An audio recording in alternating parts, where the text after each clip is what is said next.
Boa noite a todos os irmãos presentes aqui na nossa casa, que nos assistem pelo Facebook. Vamos nos manter mais um momento com o pensamento elevado, pedindo auxílio na compreensão do tema que vai ser trabalhado hoje aqui.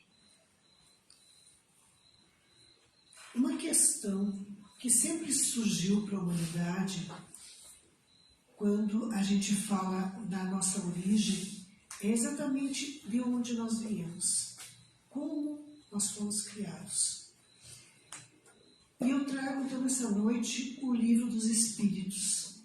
Nós vamos ver a primeira questão do Livro dos Espíritos, que foi o primeiro livro codificado, o primeiro livro da codificação espírita.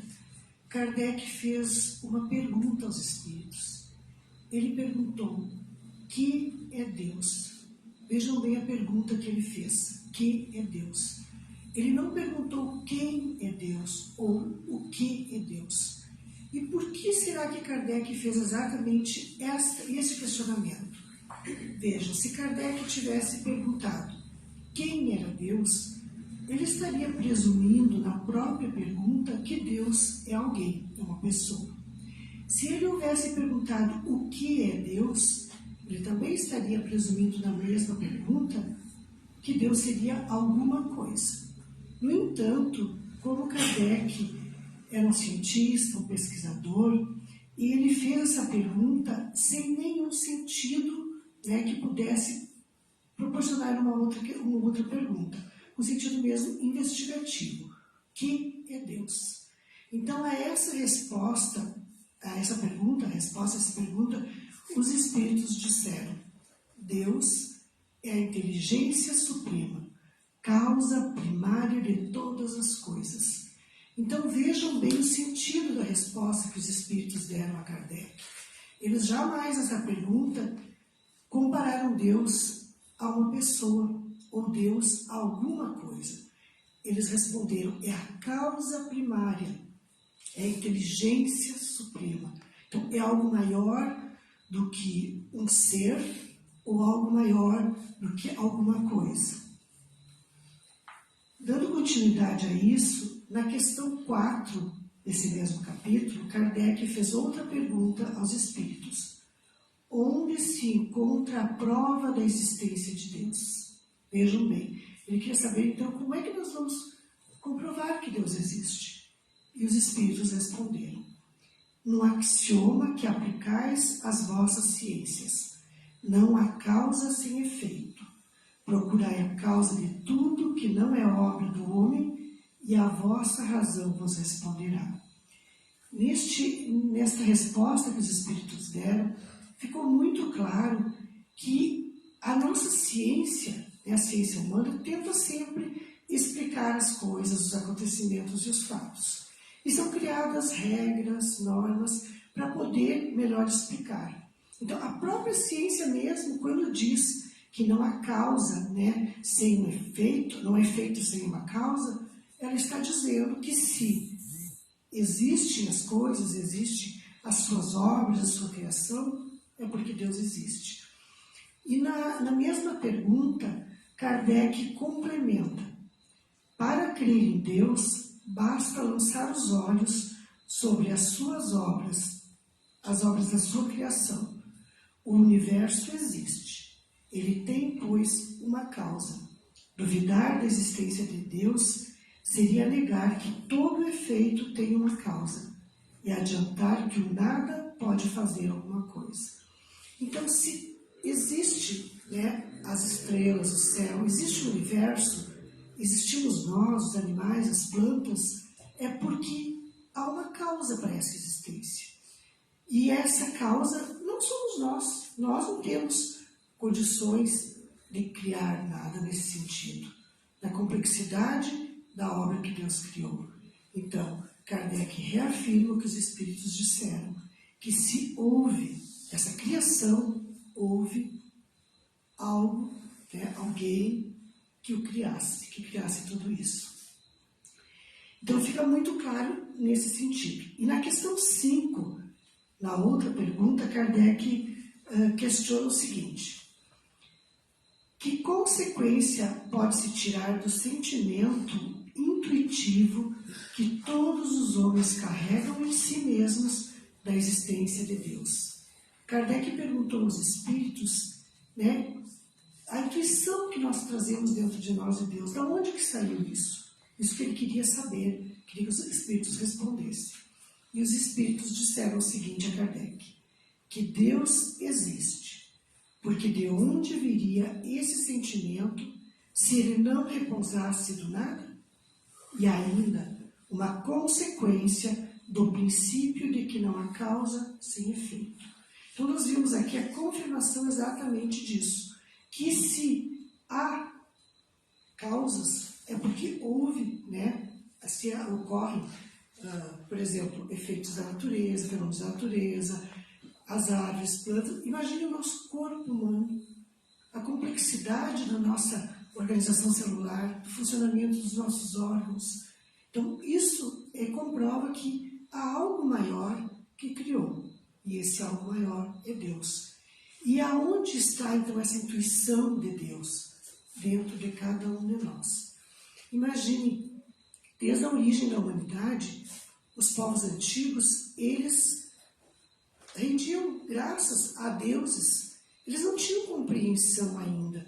Então, os fenômenos da natureza, os astros do céu, eles eram considerados deuses para aquele povo, que ainda não detinha a compreensão que nós já temos hoje em dia. E também, se a gente for pensar, as tribos que vivem isoladas no meio de uma floresta, por exemplo, que não têm contato com a civilização, como que elas detêm também essa compreensão? Como que também elas têm sua espiritualidade, suas crenças espirituais? Da onde surgiu isso? É algo nato dentro delas. É algo que vem, né, de dentro da pessoa.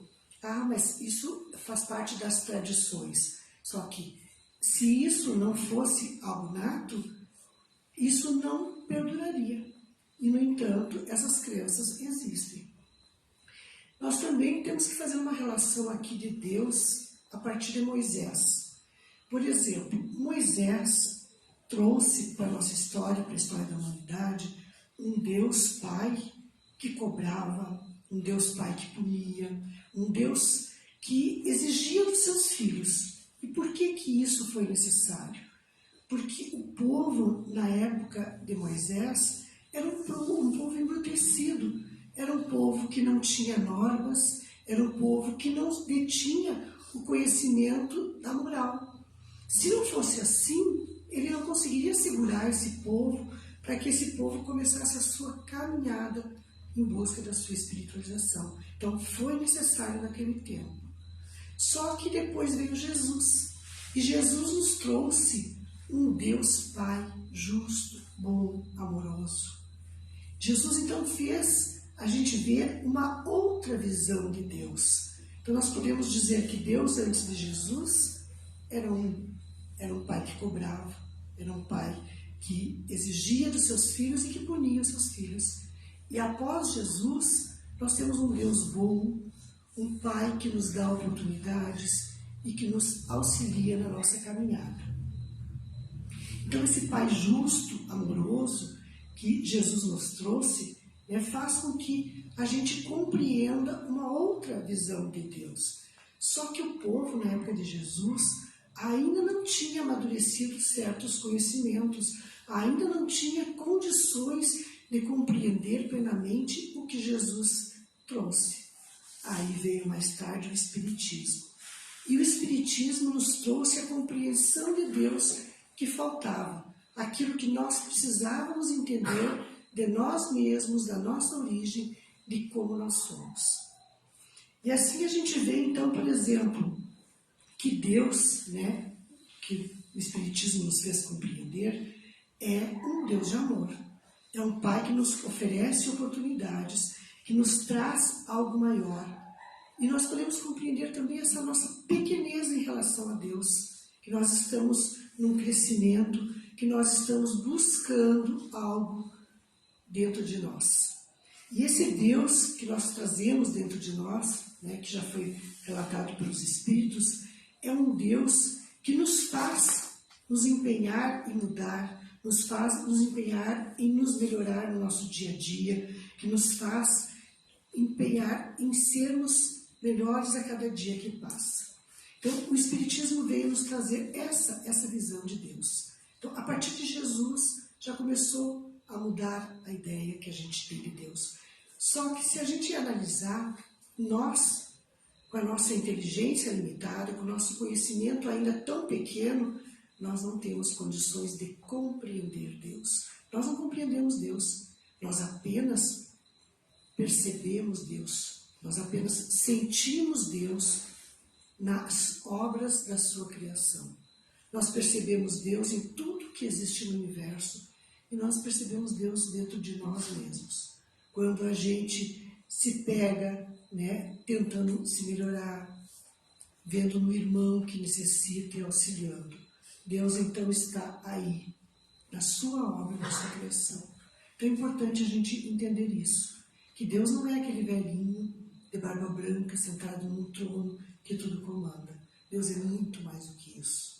Deus é uma energia, Deus é uma força que tudo pode, uma força criadora que criou o universo, que nos criou e que nos traz sempre essa oportunidade de procurar sermos melhor.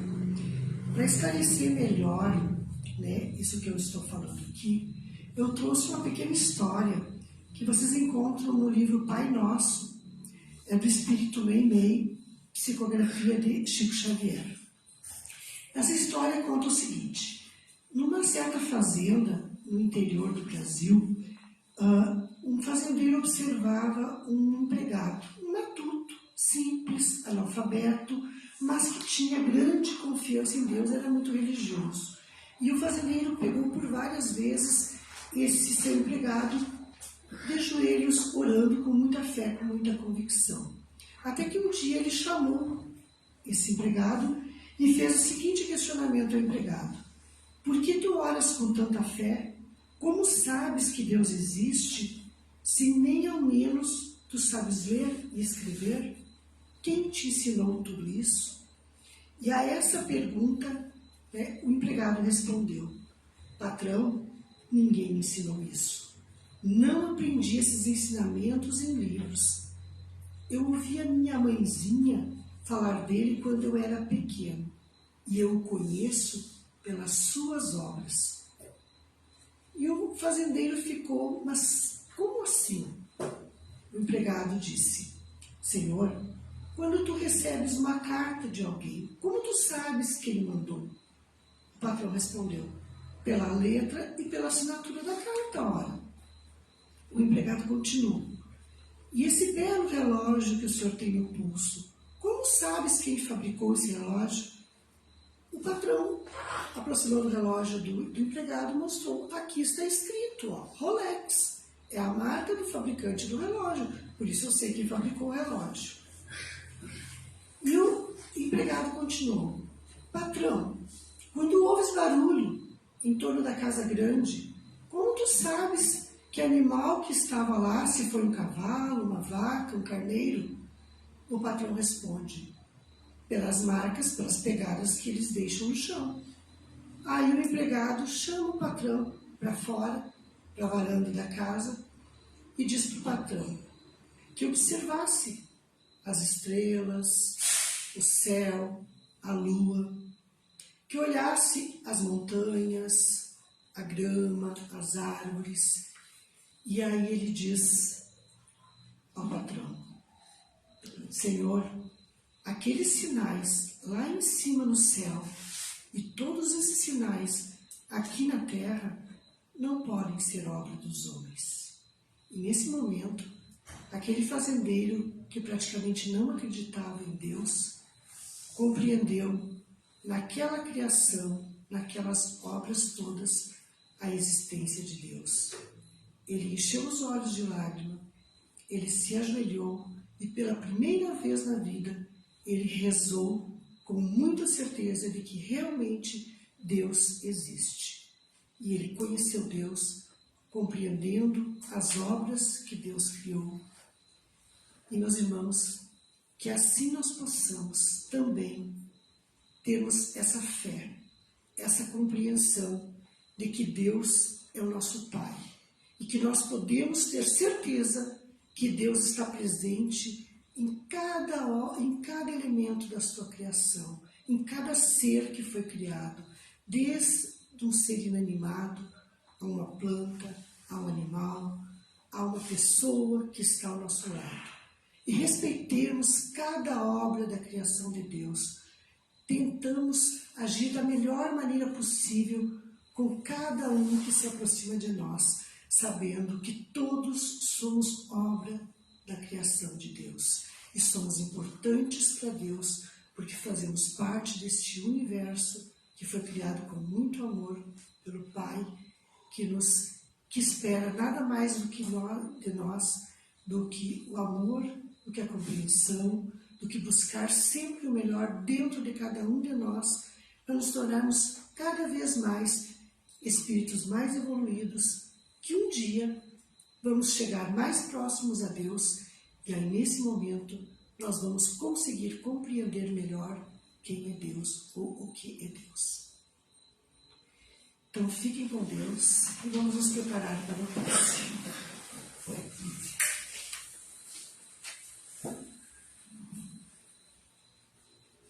Visualizemos à nossa frente o nosso anjo da guarda, com as mãos impostas sobre a nossa cabeça, nos trazendo muita luz, muita proteção e muito amparo.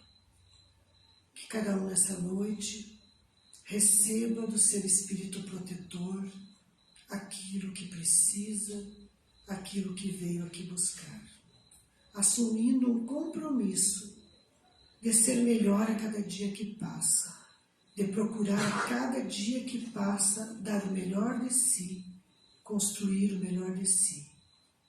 E assim, com essa energia recebida, possamos refazer todas as células do nosso corpo, os órgãos, sentindo paz, sentindo a vida em plenitude.